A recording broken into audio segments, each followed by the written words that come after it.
నమస్తే welcome to for the people నేను మమత ఇక పేదలకు కడుపు నిండా అన్నం పెట్టేందుకే సన్నబియ్యం పథకం అమలు చేస్తున్నామని సీఎం రేవంత్ అయితే అన్నారు. ఇక కాంగ్రెస్ హయాంలోనే రేషన్ షాపుల విధానంతో పాటు బియ్యం సరఫరా పథకాలు కూడా మొదలయ్యాయని తెలిపారు. అయితే కాంగ్రెస్ ప్రభుత్వం తీసుకొచ్చిన సన్నబియ్యం పథకం పైన అప్పుడే క్రెడిట్ వార్ మొదలైంది. పేదల కోసం ఆలోచించే ఈ పథకం తెచ్చామని కాంగ్రెస్ అంటుంటే ఈ పథకం ఖర్చులో మెజార్టీ వాటా కేంద్రానిదే అనే వాదన కూడా తెరపైకి తెచ్చింది బీజేపీ. ఇంతకీ ఎవరి వాదన నిజం, ఎవరి వాదన అబద్ధం? ఇదే అంశంపైన ఇవాల్టి ఫర్ ద పీపుల్ డిబేట్లో చర్చిద్దాం. రైట్, ఇక మనతో పాటు ఈ రోజు డిబేట్లో పాల్గొనడానికి బండారు రామ్మోహన్ రావు గారు అనలిస్ట్ రెడీగా ఉన్నారు. అదేవిధంగా డాక్టర్ శివకుమార్ లాల్ గారు టీపీసీసీ స్పోక్స్ పర్సన్, అదేవిధంగా కారాని అరవింద్ గారు బీఆర్ఎస్ స్పోక్స్ పర్సన్, అదేవిధంగా కప్పర ప్రసాద్ గారు BJP spokes person. All of you good morning అండి. గుడ్ మార్నింగ్ అమ్మా. Good morning. సో ఇది ముందు మనకి ప్రసాద్ గారు మీరు చెప్పండి, బీజేపీ నుంచి ఏ విధంగా చూడొచ్చు అంటారు? అంటే తెలంగాణలో ఈ పథకంకి సంబంధించి క్రెడిట్ అంతా కూడా మాదే అనేసి అని చెప్పి కాంగ్రెస్ అంటోంది, కానీ ఇక్కడ ఇందులో 40 రూపాయలు కేంద్రం వాటాది ఉంది. మరి దీనికి సంబంధించి మరి ఏం చెప్తారు మీరు? మా ఫోటో ఉండాలి, మోదీ ఫోటో ఉండాలని మీరు అంటున్నారు, మరి ఏంటి? నమస్కారం అమ్మ, మీకు ప్యానెల్ నమస్తే అండి, పెద్దలకు అలాగే బీఆర్కే న్యూస్ ప్రేక్షకులందరికీ కూడా నమస్కారం. అంటే ఒకటైతే వాస్తవం, ఎవరు సంక్షేమ పథకాలు ఇస్తున్నా, ఏ ప్రభుత్వం అందజేస్తున్నా అవి ఆ ప్రభుత్వం ఖజానా, అంటే ప్రభుత్వమే ఎక్కడి నుంచో డబ్బులు సేకరించి ఇవ్వట్లేదు. ప్రజల నుంచి వసూలయ్యేటువంటి పనుల ద్వారానే ఆదాయం వస్తే ఆదాయం నుంచి మళ్ళీ ప్రజలకు పెడతా ఉన్నాం. అంటే ప్రజల నుంచి తీసుకున్నది ప్రజలకు పెడతా ఉన్నాం. కాబట్టి ఇదంతా ప్రజల సొమ్మే. ఈ ప్రజల సొమ్మును పంపిణీ చేసేటప్పుడు కాంగ్రెస్ పార్టీ ఎక్కువ చేసి చాలా పెద్దగా ఏదో మేమే చేస్తున్నాము అనేటువంటి ఒక ప్రచారాన్ని ఎక్కువ చేసి దానికి లబ్ధి పొందాలనుకున్నప్పుడు, అరే మీరు ఇచ్చేది పిసరత్తనే, ఇక్కడి నుంచి కేంద్రం నుంచి వస్తున్నది గుమ్మడికాయ అంత అని చెప్పి చెప్పడంలో తప్పేం లేదు.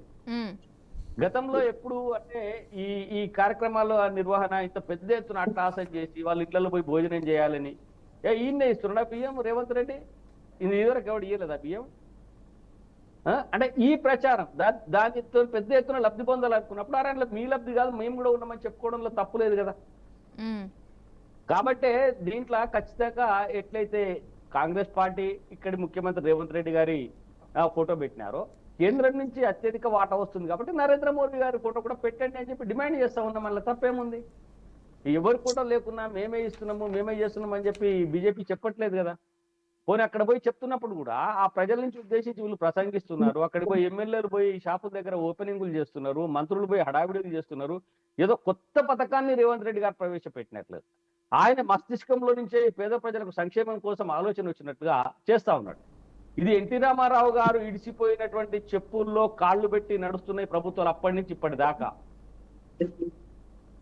ఇవి ఎవరి సొంత ఆలోచన కాదు. ఇక్కడ కానుకుంటూ ఎట్లా నేను ఇస్తున్నా అని చెప్పుకుంటున్నాం. నీ లబ్ధి ఎందుకు? ఆ ప్రజల దగ్గరికి పోయి ఇంత హడావిడి చేయడం ఎందుకు? రేషన్ షాప్ డీలర్ అందరికి ఇచ్చేస్తాడు కదా. నువ్వు ఆల్రెడీ పత్రికలలో ప్రకటనలు ఇచ్చుకుంటున్నావు, టీవీలలో ప్రకటనలు ఇచ్చుకుంటున్నావు, మీ ఎమ్మెల్యేలు మీటింగ్ ప్రెస్ కాన్ఫరెన్స్ పెట్టి చెప్తున్నారు. మళ్ళీ దాన్ని మరింత లబ్ధి పొందేటందుకు రేషన్ షాపుల దగ్గర కూడా రాజకీయం చేస్తా ఉంటే దాన్ని బీజేపీ అడ్డుకుంటా ఉంది.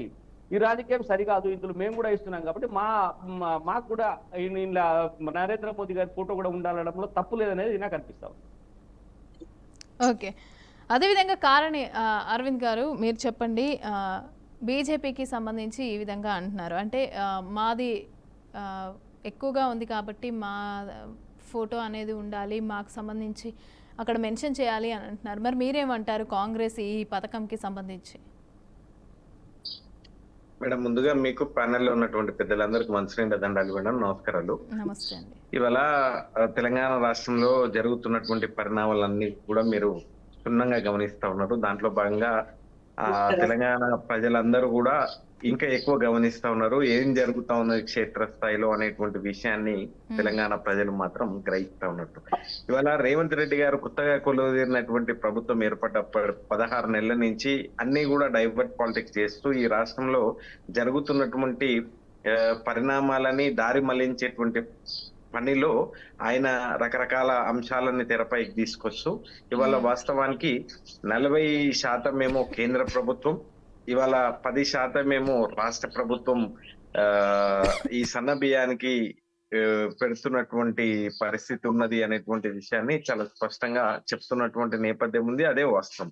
అయితే ఇందాక బీజేపీ పార్టీకి సంబంధించినటువంటి నాయకులు మాట్లాడుతూ ఈ జనం ఇచ్చినటువంటి పన్నుల దాన్ని ఎవరైనా ఇవ్వవలసిందే, అది ఏ ప్రభుత్వం అయినా గానీ దాంట్లో మేము గింత ఇచ్చినాం వీళ్ళు ఇంత ఇస్తా ఉన్నారు అనేటువంటి విషయాన్ని చెప్పిండ్రు. అయితే నేను అనేటువంటి మాట ఏంది అనంటే, తెలంగాణ రాష్ట్రంలో తెల్ల రేషన్ కార్డులు ఉన్నటువంటి సంఖ్య దరిదాపుల్లో నాకు తెలిసైతే మొత్తం 17-18% కూడా ఉండదు అనుకుంటా. అయితే దీంట్లో వీళ్ళు కొత్తగా కొర్రీలు పెట్టి ఇవాళ సన్న బియ్యానికి అర్హులు ఎవరు అనంటే రేషన్ కార్డుకు తెల్ల రేషన్ కార్డు ఉన్న వాళ్ళు, తర్వాత ఆరోగ్యశ్రీ కానివ్వండి, లేదు అనుకుంటే వీళ్ళు పెట్టినటువంటి అన్ని పథకాలన్నిటికీ రుణమాఫీకి కానివ్వండి, రైతు బంధుకు కానివ్వండి, వేరే ప్రతి 6 గ్యారంటీలు అన్నిటికి కూడా ఇది వర్తిస్తది, తెల్ల రేషన్ కార్డు ఉన్నప్పుడు మాత్రమే అది వస్తది అనేటువంటి కొర్రీలు పెడుతున్నటువంటి నేపథ్యం తెలంగాణ రాష్ట్రంలో కనిపిస్తా ఉన్నది. ఇప్పటికే తెలంగాణ రాష్ట్రంలో ఉన్నటువంటి పేదవాళ్ళందరూ కళ్ళల్లో ఒత్తులు వేసుకొని ఎదురు చూస్తా ఉన్నారు.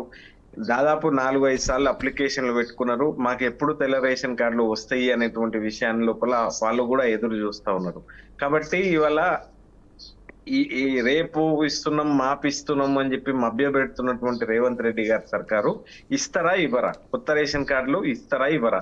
దానికి ఒక మండలానికి పైలట్ ప్రాజెక్ట్ గా ఏర్పాటు చేసుకున్నారు వాళ్ళు. అక్కడ మాత్రమే ఇస్తాము అనేటువంటి విషయాన్ని చెప్పిండ్రు. అయితే దీంట్లో కులగణంలో పాల్గొన్నటువంటి వాళ్ళకి ఇది వర్తిస్తది, వాళ్ళకు మాత్రమే ఇస్తాము అనేటువంటి విషయాన్ని కూడా వీళ్ళు చెప్తున్నటువంటి నేపథ్యం ఉంది. ఇక్కడ పేదవాళ్ళు ఎవరైతే బిలో పావర్టీ లైన్ కి చెందినటువంటి వాళ్ళు ఎవరుంటారో వాళ్ళకు తప్పకుండా రేషన్ కార్డులు ఇవ్వాలి, అర్హులైనటువంటి వాళ్ళందరూ కూడా ఇవ్వాలి అనేటువంటి విషయాన్ని మేము అరవింద్ గారు డిమాండ్ చేస్తాం. ఒకటి ఏంటంటే వాళ్ళు మొత్తం మేము అందరికీ అంటే అప్లై చేసుకున్న వాళ్ళందరికీ మేము చూసి ఎంక్వైరీ చేసి మొత్తం అందరికీ ఇస్తాము, ఎవరెవరైతే ఎలిజిబుల్లో వాళ్ళందరికీ కూడా మేము రేషన్ కార్డులు ఇస్తాము అనేసి చెప్పి బట్టి కూడా మాట్లాడడం జరిగింది కదా. ఇవాళ బట్టి గారు మాట్లాడినా, రేవంత్ రెడ్డి గారు మాట్లాడినా, ఇంకెవరు మాట్లాడినప్పటికీ కూడా మేడం క్షేత్రస్థాయిలో దానికి భిన్నంగా పరిస్థితులు అయితే ఉన్నాయి. నిజంగా పేదవాళ్ళు బిలో పావర్టీ చెందినటువంటి వాళ్ళు చాలా మంది తెలంగాణ ఏమంటారు, ఎలిజిబుల్ అయిన వాళ్ళకి ఇవ్వట్లేదు అంటే పార్టీని బట్టే ఇస్తున్నారు అని అంటారా? నేను పార్టీని బట్టి ఇస్తున్నారు అనేటువంటి విషయాన్ని నేను చెప్తట్లేదు, కానీ నిజంగా అర్హులైనటువంటి వాళ్ళ వరకు కూడా ఇవాళ లేనటువంటి పరిస్థితి అయితే ఉన్నది. అప్లికేషన్లు దాదాపుగా 4-5 సార్లు పెట్టుకున్నా కూడా ఇంకా వీళ్ళు ఇస్తలేనటువంటి నేపథ్యం ఉన్నది.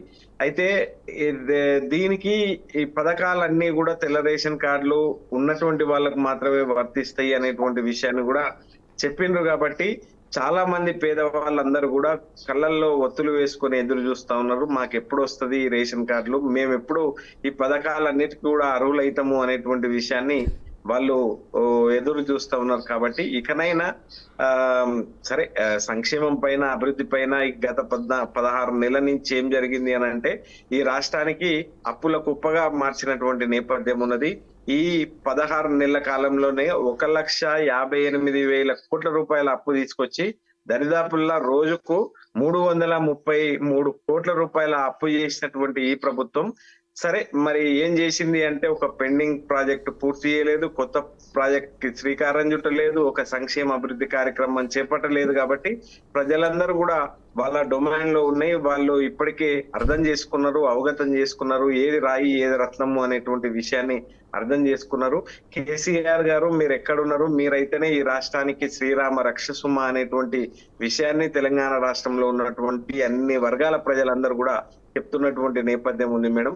ఇవాళ ఒక్క వర్గం అంటే ఒక వర్గం కూడా ఈ కాంగ్రెస్ పార్టీ హయాంలో ఒక వర్గం కూడా సంతోషంగా లేనటువంటి పరిస్థితి ఉంది. కాబట్టి ఎందుకు ఇవాళ రైతులు కూడా వాపోతా ఉన్నారు, రైతులు కూడా ఏడుస్తా ఉన్నారు. రైతులు ఇది కాలం తెచ్చిన కరువా కాంగ్రెస్ తెచ్చిన కరువా అని అంటే తప్పకుండా ఇది కాంగ్రెస్ తెచ్చిన కరువు అనేటువంటి విషయాన్ని మాట్లాడుకుంటున్నారు. అనేక అంశాలు తెలంగాణ రాష్ట్రంలో ఈ రేవంత్ రెడ్డి గారు తీసుకుంటున్నటువంటి నిర్ణయాల వల్ల తెలంగాణ రాష్ట్రం ఇవాళ ఎట్లాంటి పరిస్థితిలోకి వెళ్ళిపోయిందో ఒకసారి మనం గ్రహించాలి అనేటువంటి విషయాన్ని కూడా నేను ఈ సందర్భంగా తెలియజేస్తా ఉన్నాం మేడం. ముఖ్యంగా టాపిక్ కి వచ్చినప్పుడు ఈ సన్న బియ్యానికి సంబంధించి దీనికి పూర్తి స్థాయిలో అంటే నరేంద్ర మోడీ గారు ఇచ్చిన ఆయన ఇంట్లోకెళ్ళి ఏమి ఇయ్యరు, రేవంత్ రెడ్డి గారు ఇచ్చిన ఆయన ఇంట్లోకి ఏమి ఇయ్యరు. మనం కట్టేటువంటి పన్ను ద్వారా వాళ్ళు ఇస్తారు. కాబట్టి ఇవాళ కేంద్రం డబుల్ ఇంజిన్ సర్కార్ ఉన్నటువంటి రాష్ట్రాల లోపల ఒక రకమైనటువంటి అభివృద్ధి చేసిండ్రు. మొన్నటి కేంద్ర బడ్జెట్ లో మీరు చూసుకుంటే తెలంగాణకు వీళ్ళు 8 మంది, వాళ్ళు 8 మంది ఇద్దరు కలిస్తే ఇవాళ మన తెలంగాణ రాష్ట్రానికి వచ్చింది ఎంత అంటే గుండు సున్నాగా ఉన్నటువంటి నేపథ్యం ఉంది. కాబట్టి ఇవాళ వాళ్ళు కూడా తెలంగాణ పైన కక్ష సాధింపు చర్యలు ఇచ్చిపెట్టి బీజేపీ కూడా తెలంగాణ రాష్ట్రానికి న్యాయబద్ధంగా రావాల్సినటువంటి అవన్నీ కూడా ఇచ్చి తెలంగాణను కూడా తప్పకుండా వాళ్ళ పాలిత రాష్ట్రాల లోపల ఏ పథకాలు అయితే లేదు అంటే ఎంత సంక్షేమం అయితే వాళ్ళు పెడతా ఉన్నారో తెలంగాణ రాష్ట్రానికి కూడా అన్ని నిధులు ఇవ్వాలి అని చెప్పి మేము బీఆర్ఎస్ పార్టీగా డిమాండ్ చేస్తా ఉన్నాం మేడం. ఇప్పటికే తెలంగాణ ప్రజలు కూడా ఇవాళ అర్థం చేసుకున్నారు. ఎందుకు అనంటే ఒకవేళ బీఆర్ఎస్ పార్టీ ఎంపీలు ఉంటే ఇవాళ మాకున్నటువంటి 4 రాజ్యసభ సభ్యులు ఉన్నారు మేడం. తెలంగాణ అనే పదాన్ని ఇవాళ పార్లమెంట్ లో లేనటువంటి పరిస్థితి ఉంది. ఎందుకు అనంటే బీఆర్ఎస్ పార్టీ వాళ్ళు లేరు కాబట్టి. ఒకవేళ బీఆర్ఎస్ పార్టీ వాళ్ళు ఉంటే తెలంగాణ అనేటువంటి పదాన్ని ఉచ్చరించేటువంటి వాళ్ళు ఇవాళ పార్లమెంట్ లో కంప్లీట్ గా తెలంగాణ పదాన్ని అనేది ఇవాళకి మాట్లాడుకుంటలేనటువంటి పరిస్థితి ఉంది. ఇంకా మాకు ఉన్నటువంటి 4 రాజ్యసభ సభ్యులు మాత్రం వాళ్ళు కొట్లాడుతూ ఉన్నారు. న్యాయబద్ధంగా రావాల్సినటువంటి వాటాల గురించి వాళ్ళు పోరాడుతూ ఉన్నారు. కాబట్టి ఎప్పటికైనా ఇంటి వాళ్ళు ఉండాలి అనేటువంటి అది ఉంటది. కాబట్టి ఎట్టికైనా మట్టికైనా ఇంటోళ్ళు అవసరం. కాబట్టి తప్పకుండా ఇంటి పార్టీ అయినటువంటి బీఆర్ఎస్ పార్టీలు ఎంపీలు లేరు కాబట్టి ఇట్లాంటి పరిస్థితులు నెలకొన్నాయి. అందుకే నరేంద్ర మోడీ తెలంగాణ తీసేసి భారత్ అని పెట్టుకున్న తర్వాత మీరు ఇంత పెద్ద ప్రసంగం ఇస్తే ఎట్లా తెలంగాణ గురించి? ప్రసాద్ గారు తెలియదు. మీరు మమ్మల్ని అందరినీ బీజేపీ వాళ్ళు, కాంగ్రెస్ వాళ్ళు తెలంగాణ వాళ్ళే గారు అనేటువంటి మాట మాట్లాడడం కూడా సరికాదు కదా. తెలంగాణ వాళ్ళు అనేటువంటి విషయాన్ని నేను మాట్లాడలేదు. నేనేమంటున్నా అంటే ఉద్యమం చేయలేదా? మేము తెలంగాణ పోరాటంలో లేమా? మేము లేదు. నువ్వు ఒక్కడే ఇంట్లో మేము కాదా? అయితే వినాలి. అయితే నేను మొత్తం చెప్పేది వింటే మీకు అర్థమవుతుంది సార్.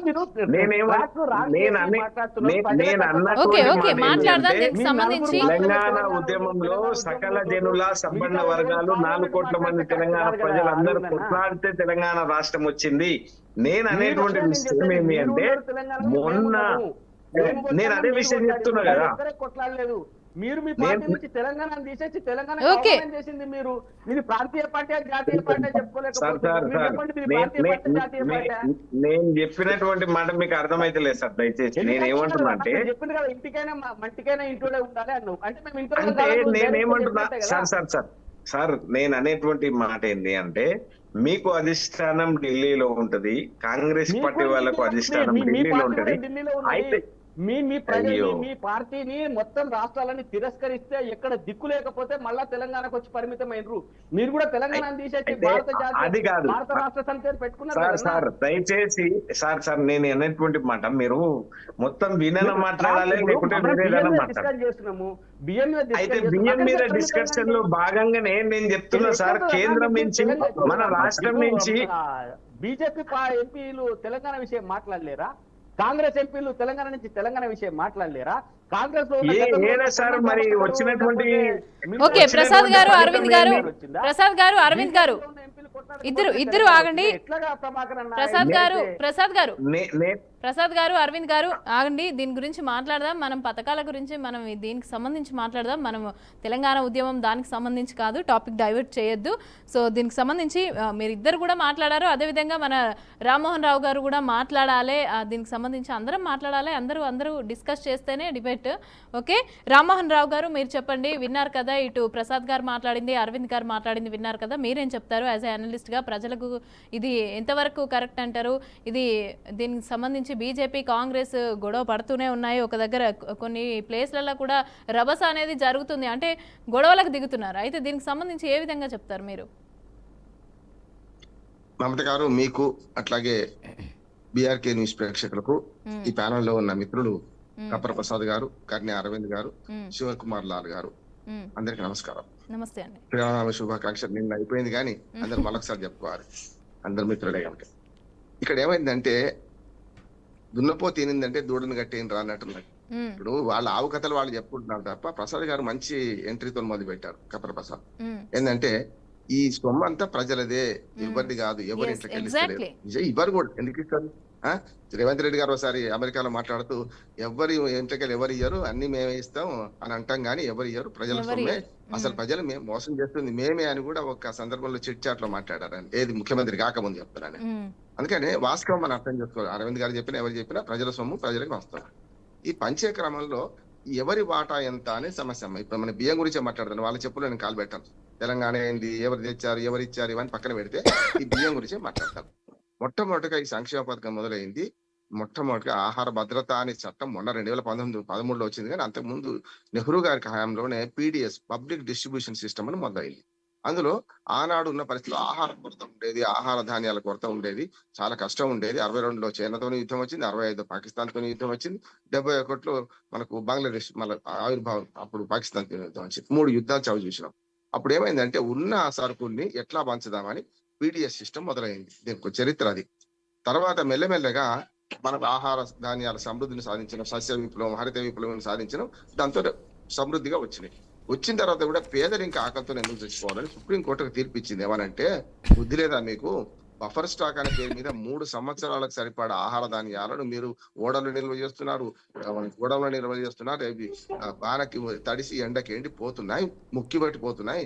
వాటి ప్రజలకు మంచి ఏం రోగము, సముద్రంలో భారం వస్తారా అని తిట్టింది. ఏది 70s తర్వాత 80s లో తిడితే, అప్పుడు ఏది ఇందిరాగాంధీ ప్రభుత్వం, అప్పుడు PDS లో కొంతవరకు మాట్లాడితే మనకు తెలుగుదేశము ఈయన గుర్తొస్తుంది, ₹2 బియ్యం. కానీ అంతకుముందు PDS సిస్టమ్ ఉండే, కానీ అదేంటంటే రేటు బయట మార్కెట్ రేటుకు వాళ్ళు ఇచ్చే రేటుకు ₹2 తేడా ఉంటుండే. అది కరెక్ట్. ఎప్పుడైనా కూడా బయట ధాన్యానికంటే కొంచెం తేడా ఉంటుంది, ఏం కాదు. కానీ ఇప్పుడు ఏమైందంటే అన్ని ఉచితమే అయిపోయినాయి. సమస్య అది. వాళ్ళ 3 లక్షల కోట్ల రూపాయలు కేంద్ర ప్రభుత్వం ఈ పథకం మీద మొత్తం దేశవ్యాప్తంగా ఖర్చు పెడుతుంది. 3 లక్షల కోట్ల రూపాయలు. ఇటువంటి పంబన్ బ్రిడ్జులు, రామేశ్వరం బ్రిడ్జులు 100 కట్టవచ్చు, 1000 కట్టవచ్చు. కానీ ఏమవుతుందంటే ఒక వరవడి వచ్చేసింది. రెండోది ఏంటంటే రేషన్ కార్డుల విషయంలో కూడా అందరూ అర్థ సత్యాలు అసత్యాలు చెప్తున్నారు. ఇవాళ మన తెలంగాణ రాష్ట్రం చెప్తాను, మొత్తం లెక్కలు ఉన్నాయి, అంటే డాటాతో చెప్పగలుగుతాను, ఉజ్జాయింపుగా చెప్తున్నాను మమత గారు. మొత్తము 2,98,000 కార్డులు అంటే ఏంది, మన సుమారు 3 లక్షల కార్డులు ఉన్నాయి. అంటే ఏమన్నట్టు, ప్రతి కుటుంబానికి అంటే 98 లక్షల కార్డులు ఉన్నాయి. అంటే ఏంది, 95 లక్షల కార్డులు అంటే ఆల్మోస్ట్ ఆల్ 1 కోటి కార్డులు అనుకోండి. ఇంక మిగతా ఇస్తారు కదా, 1 కోటి కార్డులు ఇంటూ మన నలుగురు వేసుకున్న 4 కోట్ల మంది అయిపోయినట్టే కదా. 4 కోట్ల కూడా మంది లేదు, 3,51 లక్షల మంది ఉన్నారు. మొన్ననే తెలంగాణ ప్రభుత్వం లెక్క తెలిసింది కదా. అంటే మిగిలిన వాళ్ళు ఎవరిగా 50 లక్షల మంది మిగిలిండు. అంటే 3 కోట్ల మందికి మనం ఆల్రెడీ రేషన్ ఇస్తున్నాం ఇప్పుడు. ఒకటి. రెండోది ఏంటంటే కేంద్ర ప్రభుత్వం, రాష్ట్ర ప్రభుత్వం కూడా మీరు ఒకసారి ఎవరు పోతలేరు రేషన్ షాప్ వండి. రేషన్ షాప్ లో మనకు ప్రధానమంత్రి గరీబ్ అన్న యోజన పథకం అని ఒకటి ఉంటది. చెప్తున్నా, మీరు రేషన్ షాప్ లో బియ్యం తీసుకుంటే ఆ బియ్యం మనకు రిసిప్ట్ ఇచ్చినప్పుడు స్పష్టంగా కేంద్ర ప్రభుత్వం వాట ఎంత, రాష్ట్ర ప్రభుత్వం వాట ఎంత రాస్తున్నారు. ఇప్పుడు గతంలో రాయకపోయి వాళ్ళు ఇప్పుడు రాస్తున్నారు. అంటే ప్రింటెడ్ మ్యాటర్ వస్తుంది మనకు, మీకు పెడతాను నేను.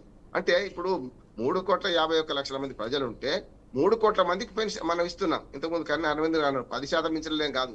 అన్ని ప్రభుత్వాలు తిలా పాపం తలా పెడుకాడు, వచ్చినప్పుడల్లా ఇచ్చుకుంటూ పోతుండ్రు. గత 10 ఏళ్లలో TRS ఒక్క కార్డు కూడా ఇవ్వలే. ఇప్పుడు ఇవ్వమని మనందరూ డిమాండ్ చేస్తున్నాం. కానీ ఈ అర్హులు కాని వాళ్ళకి ఎంతమందికి అందుతున్నది? నిజంగా చెప్పానంటే మమత గారు, 1,50,000 కంటే మించి గ్రామాల్లో 2 లక్షల రూపాయల కంటే మించి ఆదాయం ఉన్న వాళ్ళకి రేషన్ కార్డు ఉండొద్దు. అట్లా అయితే 90% కార్డులు పోతాయి, 10% మిగులుతాయి.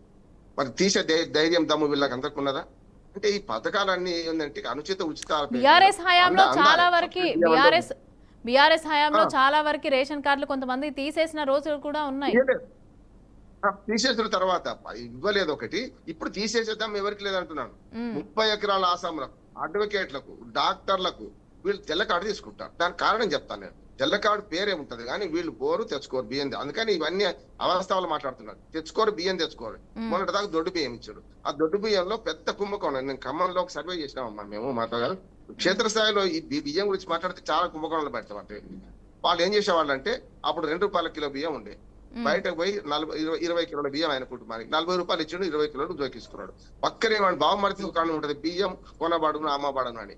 ఆ బియ్యం షాపుకి పోతే 18 కిలోలు అయింది అక్కడ జోక్తే. అంటే 2 కిలోలు already ration shop dealer Dande కొట్టాడు. అవును 18 కిలోలు అయినా మీరు ప్రశ్నిస్తారు. 20 కిలోలు కాదు నేను డబ్బులు పెట్టిందని. ఎందుకంటే వచ్చిందని సచ్చిందానికి వచ్చిందే కట్నం. అవును దాని 10 రూపాయల చొప్పున 18 కిలోలు అప్పుడు 180 రూపాయలు వచ్చినాయి. ఆ 180 రూపాయలను పేదలకు దక్కినా అనుకుంటానికి వీలు లేదు. సరిగ్గా ఎదురుగా లక్ష్మీ వైన్స్ అని ఉన్నది. అక్కడ పోయింటే ఆయన 90 రూపాయలు పెట్టి క్వార్టర్ బాటిల్ కొన్నాడు. మాలు మాసాలు అంత పోతే 180 రూపాయలు అక్కడనే ఇచ్చాడు. ఇంటికి తీసుకుపోయేది ఏం లేదు. జరుగుతుంది. ఇప్పుడు బియ్యం షాప్ చేరుకొద్దాం. ఈయన ఏం చేస్తారంటే వీటిని మళ్ళీ రైస్ మిల్కి అమ్ముతాడు. రైస్ మిల్కి ఎంత 16 రూపాయలకు అమ్ముతాడు. 16 రూపాయల రైస్ మిల్కి అమ్మిన ఆయన ప్రభుత్వానికి 39 రూపాయలు 70 పైసలు సుమారు 40 రూపాయలకు అమ్ముతున్నాడు అదే బియ్యాన్ని. అంటే ఈ రీసైక్లింగ్ వాళ్ళు ఏమైంది ఇప్పటి దాకా దొడ్డు బియ్యం కూడా ప్రభుత్వము సేకరిస్తున్నది. ఈ దొడ్డు బియ్యం మళ్ళీ రీసైక్లింగ్ అవుతుంది. వీటి వల్ల ఏమైంది అంటే అసలు పండించడానికి పంట లేదు, ధర లేదు, సమస్య ఎక్కడ వస్తుంది అంటే వాడతలేరు ఈ బియ్యం ఎవరు కూడా. దేని వాడుతున్నారు? ఇడ్లీలకో చట్నీలకో దానికో దీనికో వాడుతున్నారు, దోశ పిండికో వాడుతున్నారు. ఈ కొనుక్కపోయే వాడు ఏం చేస్తున్నాడు? 10 రూపాయలు కొనుక్కుపోయినాడు. అంటే సబ్సిడీ పేరు మీద కేంద్ర ప్రభుత్వం 3 లక్షల రూపాయలు 3 లక్షల కోట్లు పెడితే 1 లక్ష కోట్లు అన్ని రాష్ట్ర ప్రభుత్వాలు పెడుతున్నచ్చు. ఈ 4 లక్షల కోట్ల రూపాయలు ఎంత దుర్వినియోగం అవుతున్నాయి? ఎవరికి పనికొస్తలేవు కదా. అందుకనే సన్న బియ్యం పథకం అనేది మంచి పథకం. బీఆర్ఎస్ హయాంలో ఒక మాట చేశారు. పోయినసారి వాడు హాస్టల్లో సన్న బియ్యం ఇస్తాడు, కానీ అది కూడా పరిశీలన చేసిన హాస్టల్ కమిటీ సభ్యుడు నేను. వాళ్ళు ఏం చేశారంటే దొడ్డు బియ్యాన్ని పాలిష్ పట్టి సన్న బియ్యం అనే పేరు మీద ఇచ్చాడు. అన్నం ముద్ద అవుతుంది, గింజ మంచిగానే ఉంటుంది, అన్నం ముద్ద అవుతుంది. ఇప్పుడు జరుగుతుంది ఏంటంటే రేవంత్ రెడ్డి గారి హయాంలో మొత్తానికి తెలంగాణ రాష్ట్రంలో అందరికి సన్న బియ్యం ఇస్తాన్నారు. చాలా ఆహ్వానించదగ్గది. స్పష్టంగా చెప్తున్నా. ఎవరు దీన్ని పొందం చేసుకుంటున్నారు? తెలంగాణ విషయంలోనే ఇప్పటికి వివాదం జరుగుతుంది. ఇచ్చింది నేను కాంగ్రెస్ అంటది, చిన్నమ్మ పెద్దమ్మ అని బీజేపీ వాళ్ళు అంటారు, ఆఖరికి తెచ్చింది మేమని బీఆర్ఎస్ వాళ్ళు అంటారు. వివాదం పోయింది. 11 ఏళ్ళైంది తెలంగాణ వచ్చి ఇంకా అదే వివాదం పట్టుకొని కొనసాగుదామంటే ప్రభుత్వం పనితీరు దీన్ని బట్టిగా చెప్పేది. ప్రభుత్వం పనితీరు అభివృద్ధి కార్యక్రమాలు ఏం చేస్తున్నారు, ప్రజలకు ఎట్లాంటి సౌకర్యాలు కల్పిస్తున్నారని.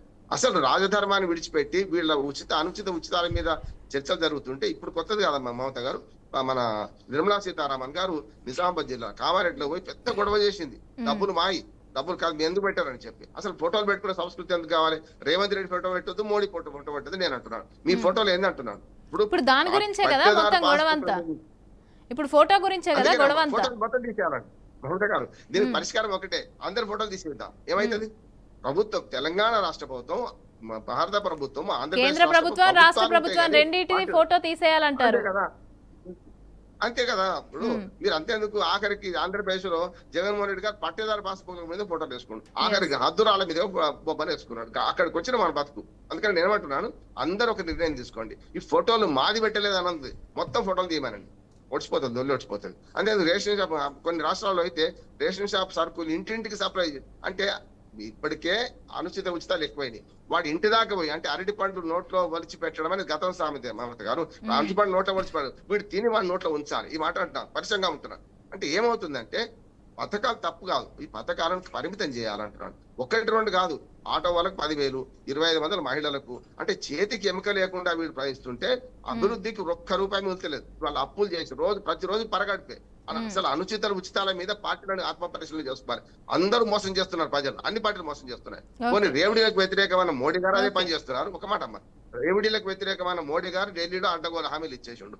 అసలు ఎటువంటి హామీలు ఇవ్వద్దు అని శుద్ధులు పలికిన మల్లికార్జున ఖర్గే గారేమో మహారాష్ట్ర ఎన్నికల సందర్భంగా మాట్లాడిండు. అన్ని వాటి కింద పార్టీలు ఏమో ఇస్తున్నాయి, వాళ్ళేమో వద్దంటున్నారు. అంటే నోరు మాట్లాడుతున్న అసలు వెక్కిరిస్తున్నది. అసలు సంక్షేమ పథకాల గురించి అసలు పథకాలే వద్దు, పథకాలు ఇచ్చి జనాల్ని ఇట్లా మోసం చేయొద్దు, అదే విధంగా సోమరిపోతులను చేయొద్దు అని చెప్పి కూడా కోర్టు కూడా సీరియస్ అయింది కదా. అదే అర్హులకు అందాలి. ఇప్పుడు సోమరిపోతులు తయారు చేస్తున్నాం, మనం ఏం చేస్తున్నాం? 10% 20% పేదరికం ఉంది. అంటే 78 సంవత్సరాల తర్వాత కూడా ఇంకా 90% పేదరికంలో ఉండి ప్రభుత్వాలు సిగ్గుపడాలంటున్నాడు. ఇవాళ మీ అందరికీ అఖిలపక్షం పెట్టుకొని నిజంగా పెన్షన్ అవసరమే, రేషన్ బియ్యం అవసరమే, కానీ ఎవరికి అవసరము, అర్హులు ఎవరు అని నిర్ణయించకుండా వాళ్ళ నిర్ణయం 1 లక్షలు తీసేయండి, 5 లక్షలు పెంచండి, నష్టం ఏం లేదు. ఆర్థిక అవసరాలు 5 లక్షలు ఉన్నవాడికి ఇస్తానండి. కానీ 30 ఎకరాలు 20 ఎకరాలు రాసాంలకు రైతు బంధు 1 లక్షల రూపాయలు తీసుకున్న వాడికి కూడా ఈ మన రేషన్ బియ్యం ఇస్తుంటే ఎట్లా అన్నట్టు? అందుకని ఈ పథకాల గురించి పూర్తి సమీక్షించుకోవాలి. ఇప్పటికీ అర్హులు ఉన్నారు అరవింద్ గారు అంటున్నారు. అయ్యా మీరు 10 ఏళ్ళు, అంతకుముందు 50 ఏళ్ళు కాంగ్రెస్ ప్రభుత్వం, అంతకుముందు తెలుగుదేశం, ఇన్ని ప్రభుత్వాలు విఫలమైనట్టే కదా. ఇవాటికి కూడా ఇంకా అర్హులు ఉన్నారంటే ఒక్కటే పార్టీ కార్యకర్తలకు, లేకపోతే వాళ్ళకి ఇప్పటిదాకా ఇస్తున్నారు. చాలా మందికి అర్హులైన రేషన్ కార్డు ఇవాటికి నిజమే అరవింద్ గారితో ఏకీపిస్తున్నారు, లేవు మన రేషన్ కార్డు లేవు. ఎందుకు? ఎవరి పాపం ఇది? ఇలా పాపం అలా పెట్టుకోడు, సమస్య లేదు. ఇది ఒక చర్చ జరగాలి. ఎవరు పెద్ద ఎవరు గొప్ప, ఫోటోలు తీసేయాలి. ఈ రేషన్ కార్డులను పూర్తిగా పరిమితం చేసి, నా ఉద్దేశం ఏంటంటే ఈ ఉన్న రేషన్ కార్డు 30% ఉంటే ఎక్కువ అంటున్నాను, అవి కూడా ఎక్కువనే కంట్రోల్ చేసి ఈ పథకాలన్నింటిని కూడా అర్హులకు అందించే ప్రయత్నం చేసినప్పుడు సాధ్యమైంది. కానీ ఈ చిల్లర పంచాయతీ ఫోటోలో కూర్చొని పెట్టుకుంటే కరెక్ట్ కాదు అంటున్నాను. రైట్. అదేవిధంగా ఇక్కడ మనం చూసుకుంటే కేంద్రం 40 రూపాయలు ఇస్తోంది, రాష్ట్ర వాటా 10 రూపాయలు మాత్రమే. కాబట్టి ఖచ్చితంగా ఫోటో అనేది ఉండాల్సిందే. బీజేపీకి సంబంధించిన మోదీ ఫోటో ఖచ్చితంగా ఉండాలి. ఇక్కడ చూసుకుంటే మళ్ళీ రాష్ట్రానికి వచ్చేసరికి కాంగ్రెస్ రేవంత్ రెడ్డి ఫోటో ఉండాలి అని అని చెప్పి గొడవ. అయితే దీనికి చూసుకుంటే మరి మీరేమంటారు మన అనే దాని గురించి మనం మాట్లాడే ముందు ఒక చిన్న బ్రేక్ తీసుకుందాం. బ్రేక్ తర్వాత మళ్ళీ కంటిన్యూ చేద్దాం. Short break. Welcome back. ఇక మాట్లాడదాం. తెలంగాణలో సన్నబియ్యం పథకంకి సంబంధించి అయితే బీజేపీ అదేవిధంగా కాంగ్రెస్ నేతలైతే రసాబసగా కొట్టుకుంటున్న పరిస్థితి అయితే ఉంది. అయితే దీనికి సంబంధించే మనం డిస్కస్ చేస్తున్నాం. సో ఇప్పుడు మనము డాక్టర్ శివకుమార్ గారితో మాట్లాడదాం. నమస్తే అండి. సో ఇప్పుడే జాయిన్ అయ్యారు. శివకుమార్ గారు, మీరు చెప్పండి. ఇందాక మనం చూసుకుంటే ప్రసాద్ గారు, అలాగే అరవింద్ గారు, అలాగే రామ్మోహన్ రావు గారు మాట్లాడారు. ఇక్కడ దీనికి సంబంధించి మీరేం చెప్తారు? మరి ఈ పథకంకి సంబంధించి మీరేం చెప్తారు? ఇందులో బీజేపీ వాటా కూడా ఉంది, బీజేపీ ఫోటో అనేది కంపల్సరీ కావాలి అనేసి అని చెప్పి బీజేపీ అదేవిధంగా గొడవలు అయితే జరుగుతున్నాయి. అదేవిధంగా రాష్ట్రానికి కూడా ఉంది కాబట్టి మా ఫోటో కూడా కావాలి, కాంగ్రెస్కి సంబంధించి మా ఫోటో కూడా ఉండాలి, రేవంత్ రెడ్డి ఫోటో ఉండాలి అని చెప్పి కాంగ్రెస్ డిమాండ్ చేస్తుంది. నేతల మధ్య అంటే కార్యకర్తల మధ్య కూడా గొడవలు జరుగుతున్న పరిస్థితులు అయితే మనం చూడొచ్చు. అయితే దీన్ని ఏ విధంగా చూస్తారు? మీరేం చెప్తారు? బీఆర్కే టీవీ ప్రేక్షకులకు, మీకు ప్యానల్ ఉన్న వారికి నమస్కారం. అయితే మొత్తానికి కాంగ్రెస్ పార్టీ తెలంగాణ రాష్ట్రంలో అధికారంలో ఉంది. ఈరోజు యాక్చువల్లీ ఈ సబ్జెక్ట్ గురించి గతంలో కూడా ఒక చర్చ వచ్చినప్పుడు అసలు ఫోటో లేకుంటే ఇంకా గొడవనే ఉండదు అనే రకంగా కూడా ప్రభుత్వం ఆలోచించడం జరిగింది. ఎందుకంటే ఇప్పుడు సెంట్రల్ నుంచి వాటా మేము కూడా ఇస్తున్నాము, ఇటు తెలంగాణ రాష్ట్ర ప్రభుత్వంది వాటా తక్కువ ఉంది అనేది ఇప్పుడే కాదు, గతంలో కూడా ఈ సబ్జెక్టు రావడం జరిగింది. గతంలో కూడా ఏదైతే టిఆర్ఎస్ బిఆర్ఎస్ ఉన్నప్పుడు కూడా ఈటల రాజేందర్ గారి ఫోటో దానిపైన ఉంది, రేషన్ కార్డు పైన అనే రకంగా కూడా ఆ ప్రింట్ అయిన తర్వాత కూడా ఆ రేషన్ కార్డులు తీసుకుపోయి చెత్తబుట్టలో పడేయడం జరిగింది. అది ఇంకా ప్రజలకు కూడా ఎవరికి ఇవ్వకుండా అట్లానే అది ఒక పేపర్ మీద ఒక ప్రింట్ ఇచ్చేసి ఫుడ్ సెక్యూరిటీ కార్డ్ అనే రకంగా ఒక పేపర్ ఇవ్వడం జరిగింది. కానీ ఈరోజు కాంగ్రెస్ పార్టీకి గతంలో ఎట్లయితే ఉండేనో అట్లా రేషన్ కార్డు ఇవ్వాలనేది ఒక నిర్ణయం తీసుకోవడం జరిగింది. ప్రజలందరి దగ్గర కూడా అదంతా సేకరించడం జరిగింది. ఎవరైతే బీపీఎల్ లో ఉన్న వారినే గతంలో చాలా మందికి కూడా ఏదైతే బీపీఎల్ లో లేని వారికి కూడా ఉండే, ఇప్పుడు ఖచ్చితంగా బీపీఎల్ ఉన్న వాళ్ళకి ఇవ్వాలనేది ఇప్పుడు ప్రభుత్వం ఒక లక్ష్యం. దాంతో పాటు ఈ ఫోటోది మట్టుకు గతంలో ఉండింది, మళ్ళీ తర్వాత ఇప్పుడు ఇది అదే దృష్టి మళ్ళీ చర్చకు రావడం కొంచెం ఆలోచించదు. ఇంకోటి కాంగ్రెస్ పార్టీ ఏమనుకుంటుందంటే అధికారంలో తెలంగాణలో అధికారంలో ఉంది కాబట్టి కాంగ్రెస్ పార్టీ ముఖ్యమంత్రిది కానీ లేకపోతే సివిల్ సప్లైస్ మినిస్టర్ది కానీ ఉండాలనేది గతంలో నిర్ణయించడం. ఇప్పుడు నాకు తెలిసి బహుశా ఆ ఫోటోస్ ఏమి ఉండకుండానే ప్రింట్ అవుతాయి అనేది మంత్రి ఉత్తమ్ కుమార్ రెడ్డి గారు కూడా గతంలో ఒక ప్రెస్ మీట్ లో చెప్పడం జరిగింది. సో రామ్మోహన్ కప్పర ప్రసాద్ గారు, మీరు చెప్పండి ఏ విధంగా. మమత గారు ఒక్క మాట, అదే శివకుమార్ గారు చెప్పింది కరెక్ట్. ఎందుకంటే నేను ఇంతకు ముందు అదే అన్నాను, మీరు కూడా అన్నారు కదా, అంటున్నాను కదా, మీరు కూడా అదే అన్నారు కదా. ఇంకొక నేను అదే అన్నాను, ఒక్క వాస్తవం చెప్తాను. ఈ మొత్తం 100 కార్డులు అంటే ఉదాహరణ 100 కార్డులు ఉంటే 60 కార్డులకు మాత్రమే కేంద్ర ప్రభుత్వం ఇస్తుంది. మిగతా కొన్ని పథకాలకు కేంద్ర ప్రభుత్వం ఇస్తలేదు, సగం మళ్ళీ రాష్ట్ర ప్రభుత్వాలు పెట్టుకుంటే అన్న, మొత్తం కేంద్ర ప్రభుత్వం 100కు 100 ఇస్తలేదు. వాళ్ళ పరిధిలోకి వచ్చి అంటే వాళ్ళ పేదరిక లెక్కలు వేరే ఉన్నాయి. రాష్ట్ర ప్రభుత్వం ఏం చేస్తుంది, అనర్హులకు కూడా ఇచ్చింది కదా, ఎవరైనా బీఆర్ఎస్ కానీ ఇప్పుడు కాంగ్రెస్ కానీ. దీంతో ఏమైందంటే 3 కోటి మందికి రేషన్ కార్డు ఉన్నాయి, 4 కోట్ల మందికి లబ్ధి పొందుతున్నట్టే కదా. 1 కోటి × 4 పెట్టుకున్న 3 పెట్టుకున్న 3 కోట్ల మందికి లబ్ధి పొందుతున్నట్టే కదా. అంటే తీసేస్తలేరు. అది కాకుండా కొన్ని పథకాలకు 8.5 రూపాయల చొప్పున కేంద్ర ప్రభుత్వం సప్లై చేస్తుంది, కొన్నిటికి 5.5 రూపాయలు. అంటే మిగతా సబ్సిడీ అంతా రాష్ట్ర ప్రభుత్వం భరిస్తున్నది. కొన్ని 3 రూపాయల చొప్పున, మినిమం 3, 5.5, 8.5 చొప్పున కేంద్ర ప్రభుత్వం బియ్యం ఇస్తుంది. తీసుకునేది వాళ్ళే, మన సేకరించేది వాళ్ళే. కనుక దీనిలో ఇప్పుడు రూపాయి కిలో బియ్యం ఇస్తున్నారు కదా మమత గారు, మిగతా కేంద్ర ప్రభుత్వం సబ్సిడీ రాష్ట్ర ప్రభుత్వాలు భరిస్తున్నాయి. ఎవరు భరించిన ప్రజల సొమ్ము కదా. ఇంత ప్రసాద్ గారు చక్కటి విషయం చెప్పారు, ప్రజల సొమ్ము కదా. రాష్ట్ర కేంద్ర ప్రభుత్వాలు దయచేసి ఏం చేయాలంటే ఒక్కసారి, అంటే వాళ్ళకి ధైర్యం లేదు కానీ రేషన్ కార్డులు సంస్కరించి కేవలం 15-20% కాకపోతే 30% దాటకుండా ఉంటారు. ఈ రేషన్ కార్డులను ఆరోగ్యశ్రీ కానీ ఇతరత్ర పథకాలకు అనుసంధానం చేయకపోతే ఎవ్వడు కూడా కార్డు తీసుకోరమ్మా. అసలు కార్డు దిక్కు లేకుండా అవుతుంది. మాకు వద్దు అంటారు ఇంకా గట్టిగా మాట్లాడితే. ఆ సంస్కరణ చేయకుండా మేమిచ్చినాం అనే దానికన్నా ఇప్పుడు కేంద్ర ప్రభుత్వం చేసిన సూచనల ప్రకారం ఏంటంటే రాష్ట్ర ప్రభుత్వం ఫోటోలు పెట్టకపోతే బెస్ట్ అంటున్నారు. ఎవరి ఫోటో కూడా ఉండదు. శివకుమార్ గారు. ప్రసాద్ గారు మీరు మాట్లాడారు. రామ్మోహన్ గారు అయితే రామ్మోహన్ గారు చెప్పేది 100% కరెక్ట్. దీంట్లో ఏంటంటే ఆరోగ్యశ్రీ పథకానికి తెల్ల కార్డు అవసరం లేదు అంటే ఉచితమైనటువంటి ఆరోగ్యశ్రీ కార్డు ఎవరికైనా ఇవ్వండి అంటే ₹1,00,000 ఉండండి, ₹1,00,00,000 ఉండండి. ఆరోగ్యశ్రీ కార్డు ఇవ్వడం వల్ల నష్టమేముంది ప్రభుత్వానికి? వాడు ఊరికైతే పోయి హాస్పిటల్లో చూపించుకోడు కదా. రోగం వచ్చినోడు ఇబ్బంది పోయి చూపించుకుంటాడు కదా. మెరుగైనటువంటి వైద్యం లభిస్తుంది, ఈ కార్డు అవసరం లేదు అని చెప్తే 80% మంది ఈ తెల్ల రేషన్ కార్డు తీసుకోరు. నిజంగా చాలా 30 ఎకరాలు 40 ఎకరాలు ఉన్న వాళ్ళు కూడా ఎందుకు తీసుకుంటున్నారు తెల్ల రేషన్ కార్డు ఊర్లో వాళ్ళని పట్టుకొని, విలేజ్ ఎస్టేట్లను పట్టుకొని అంటే కేవలం ఆరోగ్యశ్రీ, ఇతరత్ర అనేక పథకాలు దీనికి లింక్ చేస్తా ఉన్నారు. ఫీజు రియంబర్స్మెంట్ దీనికి లింక్ చేస్తా ఉన్నారు. ఇట్లా లింక్ చేయకుండా ఇది కేవలం తెల్ల రేషన్ కార్డు బియ్యం తీసుకోవడానికే, పేద ప్రజలకు ఆహార ఉత్పత్తుల్ని చౌక ధరకు అందించడానికే ఇది ఉపయోగపడుతుంది. మిగతావన్నిటికీ ఇది అవసరం లేదు అంటే నిజంగా 80% మంది ఈ తెల్ల రేషన్ కార్డు తీసుకోరు. 80% కాదండి, అసలు ఎవరు తీసుకోరు. 80% అనే కాదు, అసలు ఎవరు తీసుకోరు. అట్లానేం లేదండి. చాలా ఇప్పుడు గ్రామాల్లో పేదరికం ఉన్నది, చాలా మందికి పెరుగుతున్నటువంటి ధరల వల్ల ఇబ్బంది అవుతున్నది. సన్న బియ్యం ఇస్తామంటే తీసుకుంటారు, దాంట్లో తీసుకురావడానికి లేదు. ఎందుకంటే నిజంగానే సన్న బియ్యం ఇస్తే, టిఆర్ఎస్ పార్టీ చేసినట్టుగా దొడ్డు బియ్యాన్ని సన్నగా చేసి ఇస్తే కాదు కానీ నిజంగానే సన్న బియ్యం ఇస్తే చాలా మంది ప్రజలు తీసుకుంటారు. అయితే ఇక్కడ క్రెడిట్ సమస్య ఎక్కడొస్తుందంటే రామ్మోహన్ రావు గారు కూడా చెప్పినారు, కేంద్రం రాష్ట్రానికి మధ్యన ఈ క్రెడిట్ సమస్య వస్తున్నది. నిజంగానే శివకుమార్ గారు చెప్పింది ఇందాక, దాని మీద ఫోటోలే ఉండకుండా చూస్తాము అంటే 100% ఆహ్వానించదగ్గ విషయమే. లేని ఫోటోలు కూడా పెట్టాలని చెప్పేవారు అడగట్లేదు. మీరు ఆహ్వానిస్తారా బీజేపీ వాళ్ళు? 100% ఆహ్వానిస్తాం. కేంద్ర ప్రభుత్వం రాష్ట్ర ప్రభుత్వం చేస్తారా? మీరు ఏం ఇబ్బంది లేదు కదా. అదే అంటున్నా అండి, మీరు యాక్సెప్ట్ చేస్తారా బీజేపీ నుంచి అంటున్నా. అంటే మీరు అంటున్నారు కరెక్టే, మరి 100% నేను అదే చెప్తా ఉన్నా, 100% యాక్సెప్ట్ చేస్తాము.